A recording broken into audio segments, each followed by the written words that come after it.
आपको बताएं कि बानी पीटीआई के खिलाफ टेहरियान केस नाकाबिले समाअत करार दे दिया गया है। इस्लामाबाद हाईकोर्ट के लार्जर बेंच ने 2 जजेस का फैसला सुनाया और आपको बताएं कि उनकी जानिब से जो सुनाया गया फैसला था उसे दुरुस्त करार दे दिया गया है। इस्लामाबाद हाईकोर्ट की जानिब से आपको बताएं कि बानी पीटीआई के खिलाफ टेहरियान केस नाकाबिले समाअत करार दे दिया गया है। इस्लामाबाद हाई कोर्ट के लार्जर बेंच ने 2 जजेस का सुनाया जाने वाला फैसला दुरुस्त करार दे दिया है। अहम खबर बानी पीटीआई के खिलाफ टेहरियान केस नाकाबिले समाअत करार। इस्लामाबाद हाई कोर्ट के लार्जर बेंच ने 2 जजेस का सुनाया जाने वाला फैसला अब दुरुस्त करार दे दिया है। बानी पीटीआई के खिलाफ टेहरियान केस नाकाबिले समाअत करार दे दिया गया और इस्लामाबाद हाई कोर्ट के लार्जर बेंच ने 2 जजेस का सुनाया जाने वाला फैसला अब दुरुस्त करार दे दिया है। अवैस अब्बासी हमारे साथ मौजूद है।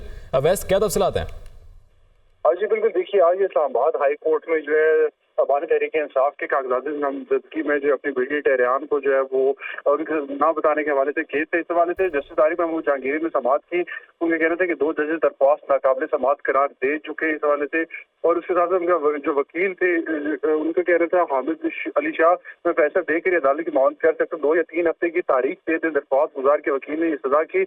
इस पर जो है जस्टिस तारिक महमूद जहांगीरी का कहना था कि जब 2 जजेस दरख्वास्त नाकाबिले समाअत करार दे चुके तो कैसे तारीख दे सकते। तो बानी पीटीआई के खिलाफ मुइना टेहरियान केस जो है वो नाकाबिले समाअत करार देते हुए जस्टिस तारिक महमूद जहांगीरी ने इस्लामाबाद हाई कोर्ट के लार्जर बेंच के 2 जजेस का जो फैसला सुनाया गया था वो दुरुस्त करार देते हुए इस केस को डिसमिस कर दिया है। बानी तहरीक इंसाफ के खिलाफ जो केस था इसे इस्लामाबाद हाई कोर्ट के जस्टिस तारिक महमूद जहांगीरी ने जो है नाकाबिले समाअत करार देते हुए इसे डिसमिस कर दिया है। जी ठीक है अवैस सभा से बहुत शुक्रिया आपका। आगे बढ़ते हुए आपको बताएं, इस्लामाबाद हाई कोर्ट में शायर अहमद फरहाद की बाजियाबी से मुतालिक केस के समाअत 24 मई तक मुलतवी। अटॉर्नी जनरल ने अहमद फरहाद की बाजियाबी की यकीन दहानी करा दी। जिम्मेदारी लेता हूं कि अहमद फरहाद को रिकवर करेंगे, अटॉर्नी जनरल की जानिब से ऐसा कहा गया। इसी से मुतालिक मजीद तफसीलात लेंगे। नुमाइंदा दुनिया न्यूज़ रिजवान काजी ने हमें ज्वाइन किया। जी रिजवान, क्या हवाल रहा मजीद समाअत का? जी आज इस्लामाबाद हाई कोर्ट के जस्टिस मोहसिन अख्तर कियानी ने शायर अहमद फरहाद की बाजियाबी के लिए दरख्वास्त पर समाअत किया और अटॉर्नी जनरल ने दौरान समाअत अदालत को यकीन दहानी कराई है कि अहमद फरहाद की बाजियाबी के लिए तमाम वसाइल को बरोएकार लाया जाएगा। इस मौका पर सेक्रेटरी दाखिला और IG इस्लामाबाद भी अदालत में पेश हुए थे और अदालत ने कहा कि आपने सुप्रीम कोर्ट में कहा था आपने इंश्योर करना है कि इस्लामाबाद से कोई बंदा नहीं उठाया जाएगा।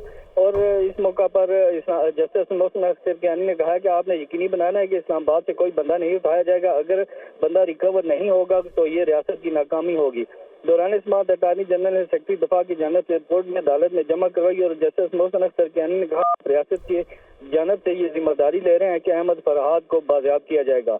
इस पर अटॉर्नी जनरल ने कहा कि मैं पूरी कोशिश करूंगा कि तमाम रिसोर्सेज को इस्तेमाल करके मुलवी को बाजियाब कराया जाए। अदालत ने अटॉर्नी जनरल से कहा कि आपने यकीन दहानी कराई कि इस्लामाबाद से कोई बंदा नहीं उठाया जाएगा और आपने सुप्रीम कोर्ट को भी इसी अदालत में पहले भी यकीन दहानी कराई दी। अगर बंदा रिकवर नहीं होता तो रियासत की नाकामी होगी। और इस मौका पर अटॉर्नी जनरल ने इस्तदा की कि मुझे मुलवी की बाजियाबी के लिए वक्त दे दें और अदालत ने अटॉर्नी जनरल से कहा कि आपने जो बयान दे रहे हैं क्या वाकई हुकूमत की मुशावरत से दे रहे हैं। इस मौका पर ईमान ज़ारी एडवोकेट ने कहा कि हमेशा से ऐसा होता है, ये बंदा उठाते हैं और फिर कहते हैं हमारे पास नहीं है। अटॉर्नी जनरल साहब ये बताएं कि पिछले 6 दिनों में बाजियाबी से मुतल्लिक क्या प्रोग्रेस है। और ईमान मज़ारी ने यह भी कहा कि अगर एजेंसियों के पास नहीं है तो कम अज कम मुलवी को ट्रेस तो किया जा सकता है। तो और अदालत ने अटॉर्नी जनरल से कहा कि इस मामले को आपको और मुश्किल में डाल दिया है। अटॉर्नी जनरल ने कहा कि मैं यकीन दहानी कराता हूँ जो वसाइल हैं वो इस्तेमाल में लाए जाएंगे। अदालत ने इस मौका पर SSP ऑपरेशन को रोस्टम पर बुला लिया और उससे इस्तफसार किया कि आपने बयान लिया है।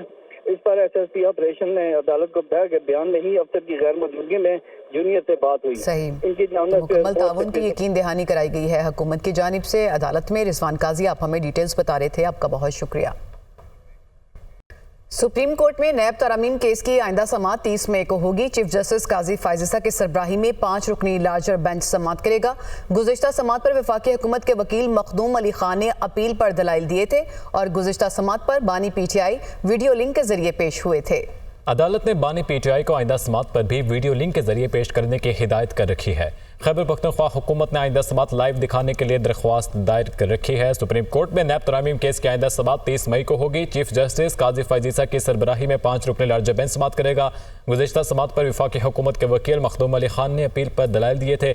गुज़िश्ता समात पर बानी पीटीआई एक वीडियो लिंक के जरिए पेश हुए थे। अदालत ने बानी पीटीआई को आइंदा समात पर भी वीडियो लिंक के जरिए पेश करने की हिदायत कर रखी है और खैबर पख्तूनख्वा हुकूमत ने आइंदा समात लाइव दिखाने के लिए दरख्वास्त दायर कर रखी है।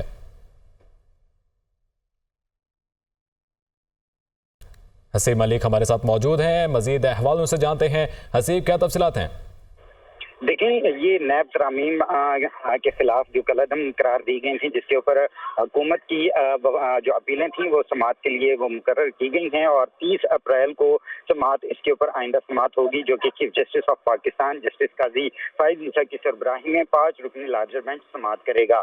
जबकि गुज़िश्ता समात पर वफाकी हुकूमत के वकील मखदूम अली खान ने अपील पर दलाइल दिए थे और गुज़िश्ता समात पर बानी पीटीआई को वीडियो लिंक के जरिए भी पेश किया था और इसी सिलसिले में जो है KPK हुकूमत की तरफ से एक दरख्वास्त भी दायर की गई थी कि जो वीडियो लिंक है उसमें पेश तो जरूर किया गया बानी पीटीआई को, लेकिन जो कार्रवाई थी समात की उसको बराह रास्त नशर नहीं किया गया। तो KP हुकूमत की तरफ से दरख्वास्त दायर की गई थी, उसमें ये इस्तदा की गई थी कि जो समात की कार्रवाई है उसको भी लाइव दिखाया जाए। तो अब आइंदा जो समात है वो 30 मई को होगी, जो कि chief justice of Pakistan justice Qazi Faez की सरबराही में 5 रुकनी। ठीक है हसीब, बहुत शुक्रिया आपका। सिगरेट इंडस्ट्री में टैक्स चोरी की वजह से सालाना 310 अरब रुपए का नुकसान हो रहा है। नस्ट रिसर्च रिपोर्ट के मुताबिक 2024 के इख्तिताम तक गैर कानूनी सिगरेट की तजारत का हजम 60% से बढ़ सकता है। आज़ाद कश्मीर में सिगरेट इंडस्ट्री के लिए कवानीन के सख्त निफाज की ज़रूरत है। एक्साइज ड्यूटी बढ़ने से सारिफीन महंगे कानूनी सिगरेट ब्रांड्स की निस्बत गैर कानूनी सस्ते सिगरेट खरीदते हैं। तफसीलात मुदस्सिर अली राना से। मुदस्सिर, अपडेट कीजिएगा।